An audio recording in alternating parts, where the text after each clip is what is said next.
Un podcast à partir de Le Phoenix. J'ai avec moi deux gars. Ils vont se nommer, ils vont se présenter, ils vont faire ça comme des grands. Messieurs.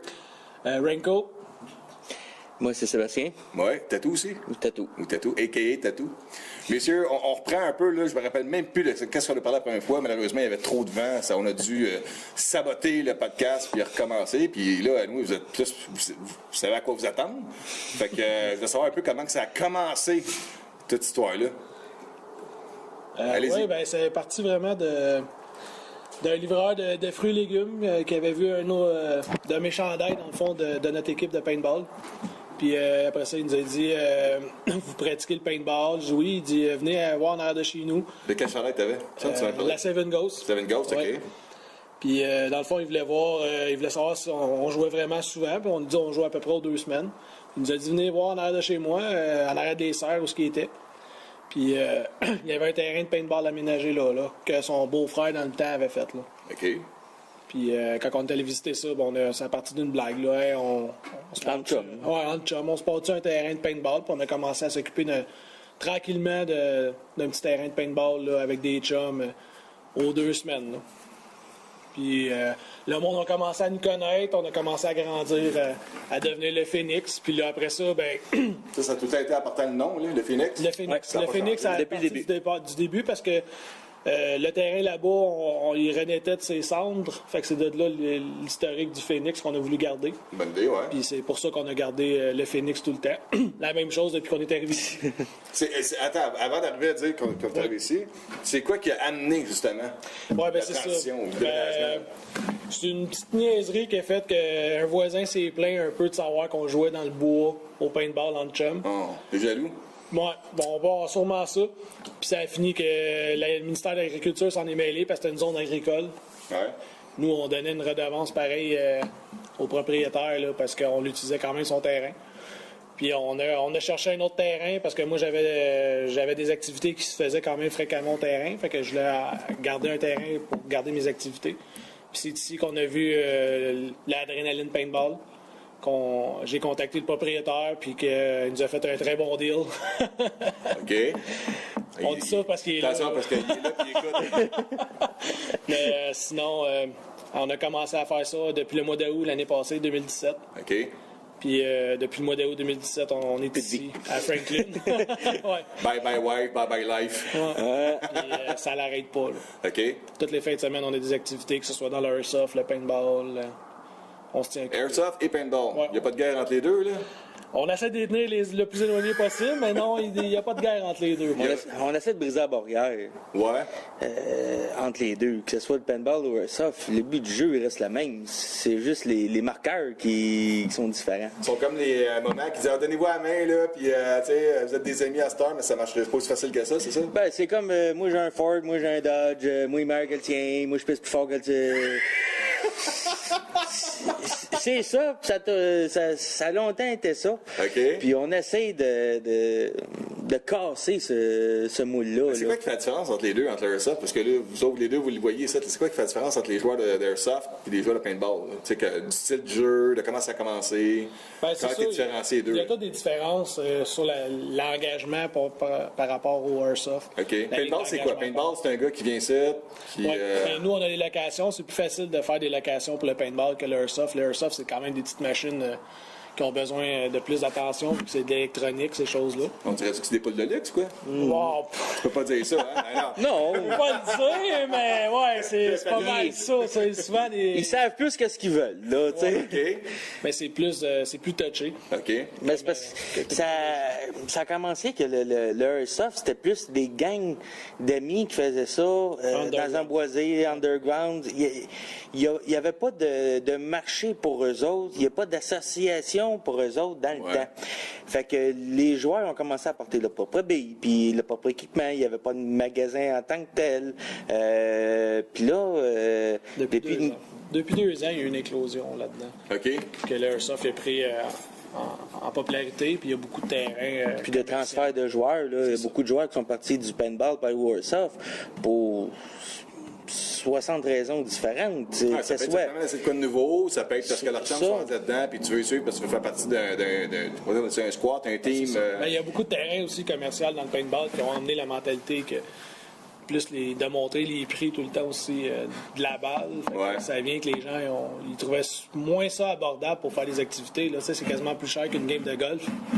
Okay. On s'entend que le golf est quand même assez réputé pour être assez excessif dans les prix. Ouais, c'est considéré comme un sport de luxe. Hein. C'est ça. Le paintball, il y en a beaucoup que c'est rendu ça pour aller jouer. Okay. Au lieu d'avoir juste le plaisir de jouer pour s'amuser en chum. Puis vous autres, vous abordez les joueurs de paintball de quelle façon aussi pour être différent?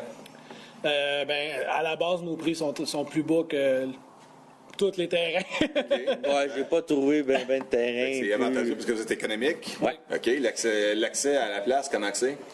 Très facile, le 201 par le 138. C'est ça. OK. À partir du Direct à partir du pont ou de la 30 pour les gens de la Rive-Sud. Ouais, tu fais juste de traverser le pont, soit en parachute ou en hélicoptère. Tu as eu l'expérience aujourd'hui. Ouais, 2 heures dans les sites. C'est de la salle. Anyway, on vient ici. Là. Puis quand tu viens ici, il y a quoi? Il y a plusieurs terrains? J'ai... Au total, là, on a 8 terrains. 8 terrains? Oui. OK. Essaie de me différencier les 8 terrains un peu en on a ce qu'on a la forteresse avec notre hélicoptère, grandeur, des bonnes grandeurs de chopper, c'est ça, Ghislain? Ghislain qui l'a fait. Ouais, on va entendre Notre troisième partner. Yes. Il était un petit peu gêné, mais il est là, il écoute. Ensuite, j'ai le laboratoire qu'on a fait cette année, qu'on vient de développer, qui est fait avec les SARS, qu'on veut développer pour la simulation militaire. OK. Ensuite, on a le bon vieux tire ball qu'on a gardé de l'ancien propriétaire. OK. C'est toujours winner. C'est toujours gagnant pour des petites games rapides, paintball ou airsoft. On l'a essayé airsoft, ça marche très bien. J'ai un autre que c'est des bio de bois. C'est tous des bunkers faits avec des bio de bois. Les gens l'aiment bien, celle-là. Celle-là, oui. Ça se passe très bien. Il est très proche du safety aussi. Fait que les gens aiment ça y aller se défouler, après ça, ils reviennent. J'ai un autre terrain qu'on a fait cette année un peu pour le Milsim aussi, qu'on va utiliser pour le récréatif aussi, qui est les 2 guérites, avec le système de communication, qu'on a réutilisé une roulotte, qu'on a mis déplaçable, qu'on va pouvoir déplacer n'importe où sur le terrain quand on va vouloir faire des scénarios ou des choses comme ça. OK. J'ai mes 2 autres petits terrains là, qui sont pas encore aménagés, qui ont juste des palissades ou des sacs de sable. Puis j'ai mon village qui est notre plus gros attrait ici. Là. Ouais, c'est là-dedans que tu parles en avant, là. Tu as l'autobus, tu as des voitures. J'ai l'église, la station-service. Ouais. C'est malade, là, cette place-là. Là. Ouais. Quand tu mets le monde là-dedans, combien de joueurs qui rentrent sur le terrain, le village? Là? Le village, là, on peut aller facilement à 30 contre 30. Là. 30 contre 30, il m'a dit 15 contre 15, mais 30 contre 30, OK. Ouais. C'est wow, facile. C'est jouable. Là. OK. On a déjà eu 50 quelques personnes, puis ils ont quasiment tous joué dans le village. C'est la place-là aussi, le village, qui peuvent jouer le soir? Oui. Oui. On a un système d'éclairage qu'on a installé l'année passée, qui est plugué sur la génératrice. 5 lumières assez intenses, puis on a fait une partie de soir l'année passée au Handgun. Ça a été parfait. Ça change le mal de place des games habituels. Là. OK. Il y a des refs qui surveillent tout le temps? Tout le temps. Il y en a qui se traînent au-dessus de l'autobus? C'est ça. Il y en a qui rentrent ses toits. On a notre petit Nick, notre petit nouveau, qu'on a récupéré du Airsoft, là, qui est juste avec nous autres. Là. Quand j'ai commencé à parler contre Airsoft, il s'est approché du micro. Là. Non, bon, moi, j'avais besoin d'aide en tant que tel, en tant qu'animateur. Fait que j'ai récupéré 4 gars à qui j'ai très confiance pour l'animation, pour m'aider quand je vais avoir des groupes. Ou comme aujourd'hui, où on a 2 groupes différents. Fait que j'avais besoin d'aide. Je pouvais pas tout faire tout seul. Des anciens refs qui ont déjà animé terrains, d'autres terrains dans le passé. Fait que c'est pas des nouveaux dans le domaine, là, puis comme aujourd'hui, là, les groupes qui étaient là aujourd'hui, là, les comebacks que j'ai eus, ils ont tripé avec les arbitres, ils ont bien eu du fun avec eux autres. Là. Quelqu'un qui vient jouer ça, il dépense combien? Mettons, à Airsoft, ça va coûter combien après une journée, là, pour la personne qui veut peut-être savoir comment ça peut coûter un budget? De base? Il analyse combien pour passer une journée de fou, ça? Bien, le Airsoft, tant que les gens viennent avec le biodégradable, les billes biodégradables, c'est juste l'entrée. OK. Ça, habituellement, ils s'organisent entre eux autres, c'est ça, en groupe? Bien, il existe les games, les événements déjà planifiés qu'on va essayer de garder assez fréquemment dans l'année. Mais sinon, généralement... Si la personne veut venir louer, puis on a 6 kits de Airsoft avec location qui montent à 30-35$ l'équipement. Avec, précis, là. Non, quelqu'un peut venir jouer une journée ici de 50$. Oui, en bas de 50$. Passe la journée ici. Tant qu'il y a des balles, c'est ça? Puis tant qu'il est capable encore de courir. Parce que c'est grand. OK. Puis le paintball?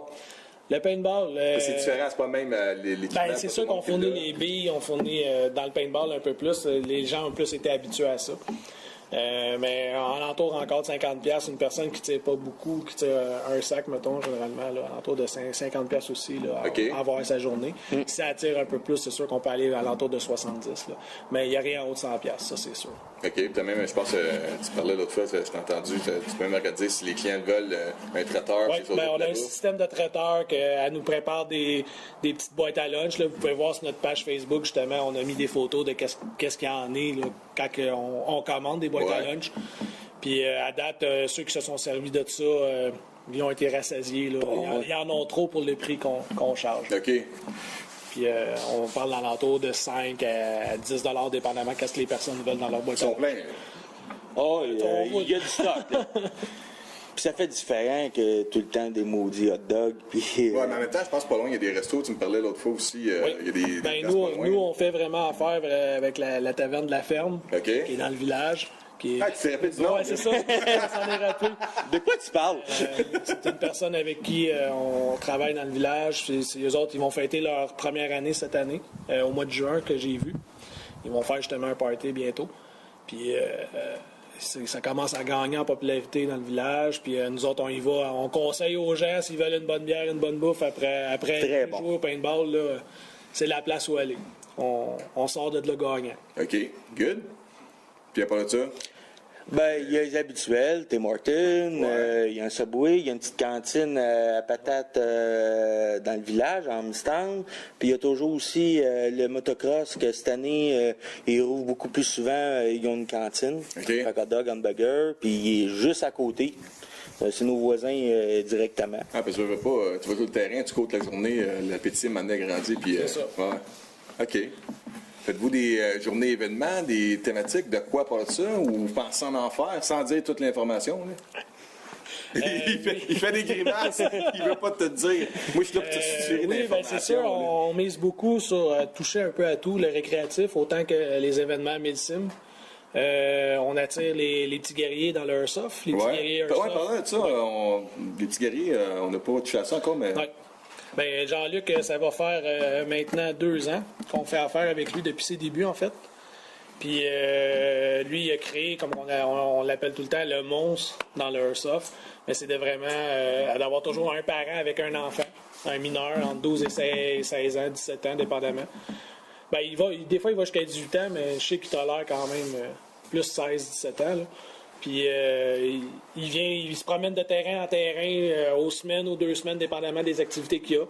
Puis il emmène toujours des groupes différents. Là. Il est rendu à pas loin de 1500 membres, si c'est pas plus. OK. Puis ça fonctionne super bien. Puis il vient souvent ici. On a développé une très bonne relation avec lui. Il revient justement avec nous le 19 mai. La semaine prochaine. Puis il va être ici encore le 16 juin aussi.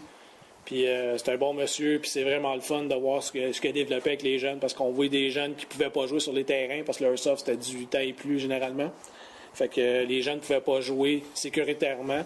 Puis il y avait eu le même problème au départ, comme je l'expliquais avec l'Airsoft, les terrains ne voulaient pas les accepter à cause d'une question d'assurance et tout. Fait que lui, il dit, je vais chercher ma propre assurance pour moi, pour faire jouer son gars au début. Puis c'est son gars avec quelques de ses amis sont joués. Puis après ça, ils ont fait, OK, on va jouer quand la prochaine game?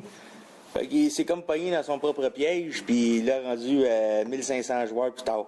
Ouais, je sais, j'ai fait ma affaire avec les escargots à l'ail, puis mes filles, j'ai fait goûter à ça. Depuis ce temps-là, ça me coûte tout le temps 2 entrées de plus. Ça va vite. Ouais. Fait que non, ça va très bien avec lui, puis il va avoir du nouveau lui, avec de son côté, et tellement ça grossit son affaire. Ouais. Il veut commencer peut-être à avoir différentes sections. Là. Ça va être plus à lui de l'expliquer en temps et lieu. Là. Mais il regarde pour faire différents secteurs, avoir des batchs des petits guerriers, de pas juste faire alentour de Montréal comme il fait présentement. OK.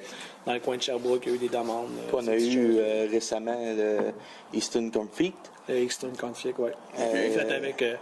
c'est Claude Dusablon qui l'a organisé avec l'Association des joueurs d'Airsoft de paintball du Québec. On a eu 72 joueurs. Ça a été vraiment une belle expérience. Puis, je pense qu'ils ont bien trippé sur notre terrain. Les comebacks, les joueurs, la plupart ne connaissaient pas. Ils ont beaucoup trippé. Puis il y en a une couple qui sont venus le lendemain, puis il y en a encore qui vont revenir bientôt. Là. OK. Comment tu as demandé la question à Ghislain, comment tu fais pour organiser une partie de paintball, ça? Ah, Ghislain est muet, excusez. On va demander aux autres boys. Il fait des signes des mains comme Jésus-Christ. Mais non, explique-moi ça. Là. Tu m'as dit, OK, je vais avec mes chums, puis tout, comment ça prend de monde, comment j'organise ça? On est toujours ouvert, comme on dit, ça prend un minimum de joueurs. C'est sûr que si on n'a pas de personnes qui viennent, parce qu'on a des équipes qui viennent quand même aux 2 semaines assez régulièrement pour venir jouer. Ouais. Mais s'il manque des personnes, on suggère toujours aux gens d'avoir un minimum. 5 contre 5, c'est quand même un bon standard pour avoir un bon groupe et un bon départ. Puis si les gens veulent en emmener 30, 60, on n'a aucun problème. OK. C'est quoi un groupe raisonnablement, là, à la limite, là, nous autres, on est une grosse gang... Ben, ce qui est respectable, qui se travaille bien, je te dirais, avec les arbitres, ces choses-là, une vingtaine de joueurs, généralement, c'est bon nombre. Parce que c'est très difficile d'organiser du paintball ou du airsoft, puis d'avoir des gens qui vont tous se céduler en même temps et être disponibles une journée. Okay. Surtout avec la vie d'aujourd'hui, il y a du monde qui travaille les fins de semaine, il y en a qui travaillent pas, t'as ci, t'as ça. On a toute une vie assez rock'n'roll, fait que... Vie de famille. De réussir à avoir 30 personnes qui sont disponibles à un même bloc de temps, c'est une épreuve. Ouais. À part des événements qui sont prévus bien d'avance, fait que les gens sont capables de setter, mais des coupes privées, là, 15-20, là, c'est à peu près la moyenne qu'on a. Puis ils peuvent s'en tirer pour passer une bonne journée, avoir du fun, puis toujours du fun. Tu arrives à la maison le soir, puis tu dors. Ouais. C'est ça. J'ai constaté le monde, le visage part, puis tout le monde est content, même Ghislain, il n'arrive pas de rire. Il n'est pas muet. OK, on va conclure, les gars. Dites aux gens qui écoutent comment ils peuvent vous retrouver, comment ça fonctionne pour pouvoir booker, pour que ce soit. Vendez votre salade. C'est sûr, moi, on peut me rejoindre, Renko, René, sur mon cellulaire. Mon numéro est utilisé pour ça, le 514-974-0865. Sinon, nous contacter sur Facebook directement, Le Phoenix. Qui était anciennement l'Adrénaline Paintball, parce que je fonctionne encore un peu avec les 2 pages. Denis, tu vas me montrer comment faire ça. Ouais. Pour fusionner les 2 ensemble, mais c'est sûr que... Sinon, par courrier électronique, au paintballphoenix2015 @gmail.com. Parfait. Le monde va prendre ça en note au pire. Ils peuvent reculer puis avancer, mettre pause, pas de problème, prendre des notes. Puis on répond très vite. Ouais. Oui. OK, parfait. C'est pas juste là qui répond, mais c'est... J'ai peut-être omis de mentionner à quel endroit exactement est situé votre paintball. Oui, on est situé à Franklin, Saint-Antoine-de-Labé. OK. Sur la route 201 au 3025. OK. Juste à côté, comme on disait, on est voisins du Franklin Motocross. En face du golf. En face d'un golf, proche du camping du Lac des Pins, qui est quand même assez connu dans ceux qui font du camping. Quand tu passes à 201, à côté, à droite, tu as des balles de golf qui rentrent, et à gauche, tu as des balles de paintball. Fait que attention aux voitures. La senteur de gaz pour les motos. All right, fait qu'on conclut là-dessus. Et nous, ça a l'air que je reviens. Je voulais pas me lâcher. Non. Fait qu'on en fera d'autres podcasts, puis on parlera un peu plus de la concession d'équipements que vous offrez tout ça la prochaine fois. C'est beau? C'est bon. Merci, messieurs. Merci à toi. Merci, bye-bye. Headshot.